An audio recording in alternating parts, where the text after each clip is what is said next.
I think tiny houses are about to get a surge in popularity, and it's all thanks to this crazy year we've had. But it's going to be different from what the tiny house movement has gone through over the past 10 years.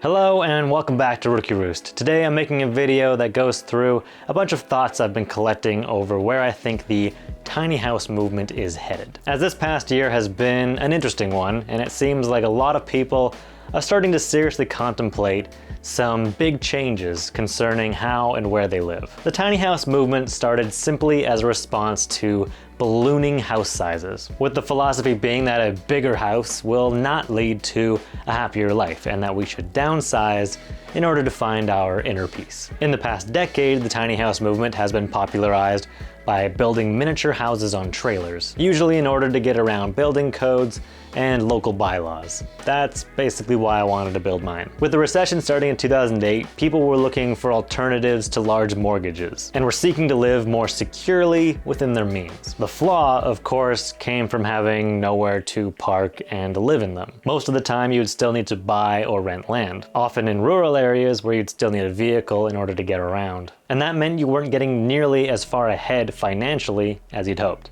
Because of that, I think the tiny house craze started to die down as reality set in. If you're struggling financially, a tiny house really just isn't the cure.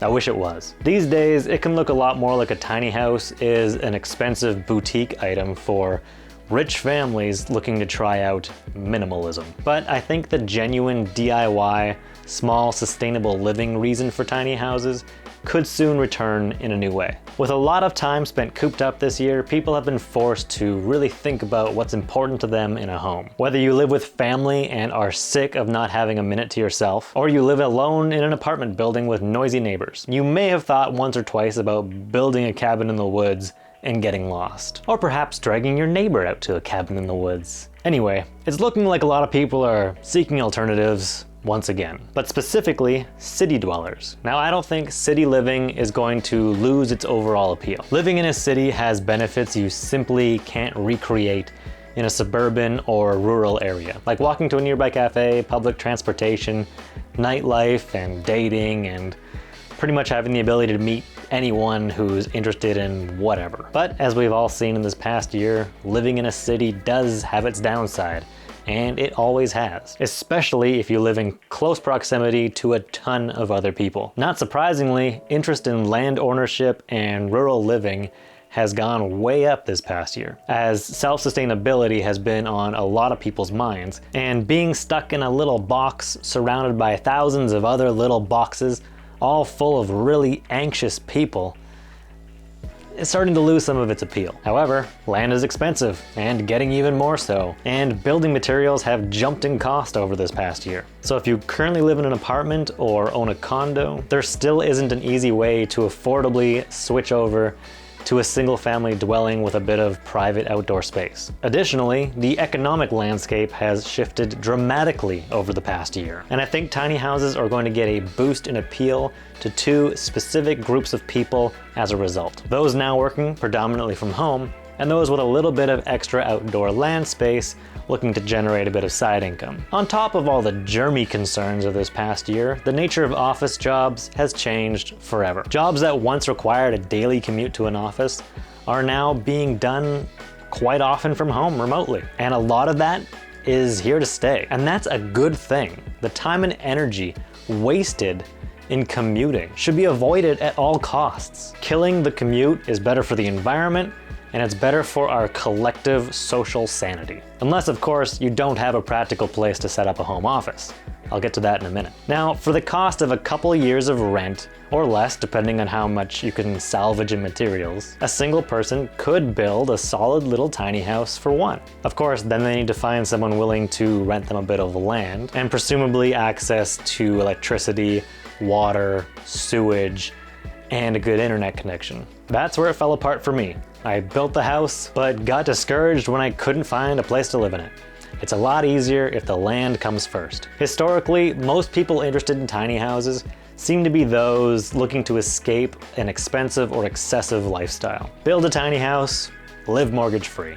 simple. Of course, it's not that simple, as I came to realize. However, I think there's going to be a new market of people opening up who are just looking to escape apartment living. They no longer need to live near work, and they're sick of living in a petri dish. If you have the land to spare, now might be a good time to put it to work and provide what could soon be in high demand. Small, affordable dwellings with a little bit of private outdoor space. And I can't stress enough how important a good internet connection will be.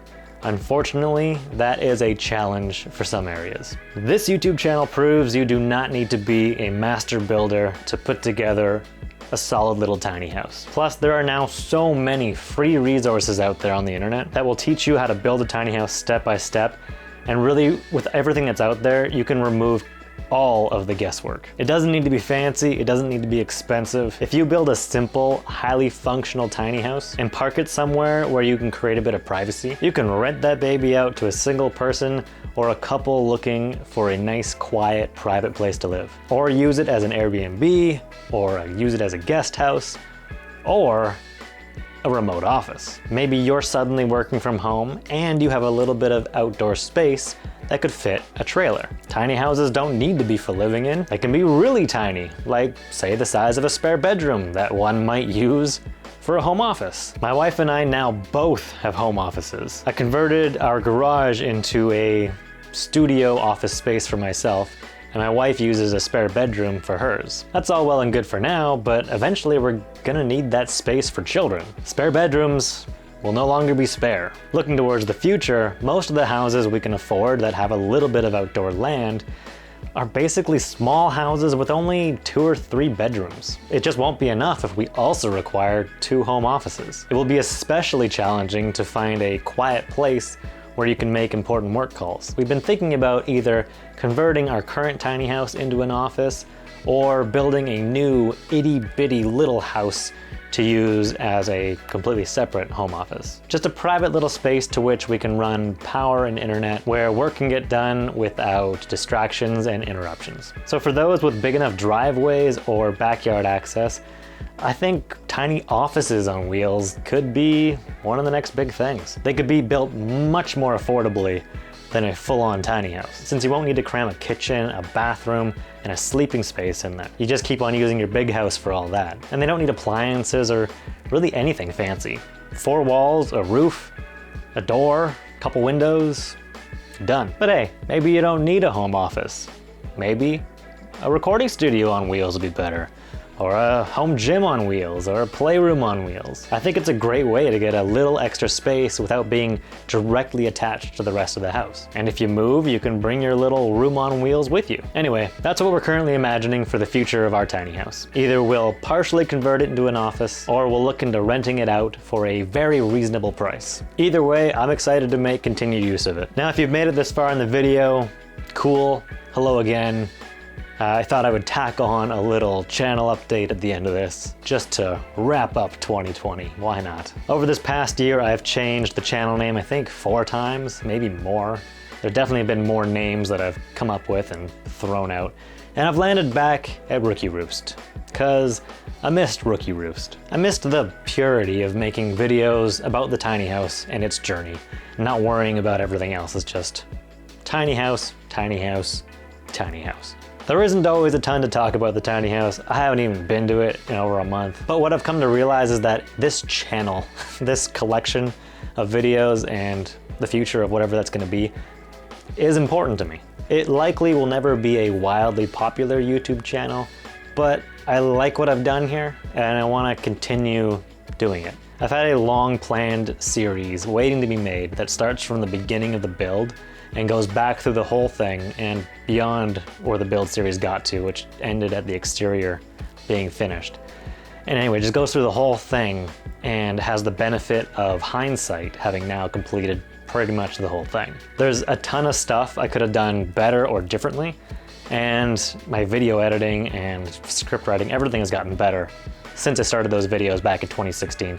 So that's a big project that I really do still want to do, and I think it's finally time to start that. I will also likely be putting out some other DIY and how-to videos on other smaller projects, They won't always relate to the tiny house, but they'll be under the umbrella of quality of life improvements. So they're gonna belong, I think, still on this channel, which is a lifestyle how-to channel, even if tiny house is and always will be the main focus. So Rookie Roost is not dead, or it's back from the grave, or whatever.